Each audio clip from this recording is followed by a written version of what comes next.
কাতারে বসবাসরত প্রবাসীদের নিরাপদ, স্বাস্থ্যসম্মত, স্বদেশী ও রুচিসম্মত খাবার পরিবেশনের প্রতিশ্রুতি দিয়ে সুনোভাইট এর পেছনে যাত্রা শুরু করেছে সম্পূর্ণ বাংলাদেশি মালিকানাধীন প্রতিষ্ঠান আল হিমেল রেস্টুরেন্ট। কাতার প্রতিনিধি আহসানুল্লাহ সজীব জানান, স্থানীয় সময় বুধবার বিকেলে ওল্ড গানম আল ওয়াতাম সেন্টারের পেছনে আগত আমন্ত্রিত অতিথিদেরকে সাথে নিয়ে ফিতা কেটে উক্ত প্রতিষ্ঠানের উদ্বোধন করেন প্রতিষ্ঠানের স্বত্বাধিকারী বিশিষ্ট ব্যবসায়ী মোহাম্মদ নুরুল ইসলাম। এ সময় উপস্থিত ছিলেন সজীব ওয়াজেদ জয় পরিষদ কাতারের সাধারণ সম্পাদক মোহাম্মদ মামুন, প্রতিষ্ঠানের ম্যানেজার গাজী হাসান, রহিম উদ্দিন সরকার সহ বিপুল সংখ্যক প্রবাসী বাংলাদেশি।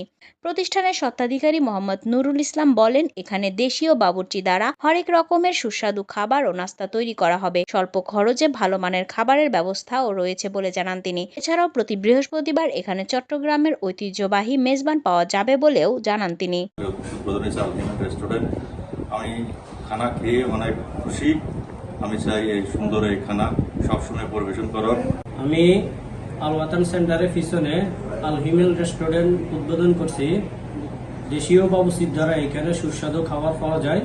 আমার সকল বাঙালি প্রবাসী ভাইদেরকে আমন্ত্রিত, সবাই এখানে আসবেন। আমাদের এখানে বিভিন্ন প্রকার সুস্বাদু বিরিয়ানি, চিকেন বিরিয়ানি, বিফ বিরিয়ানি এবং বিশেষ করে প্রত্যেক বৃহস্পতিবার আমাদের এখানে খাসি এবং গরুর দিয়ে মেজজান হবে।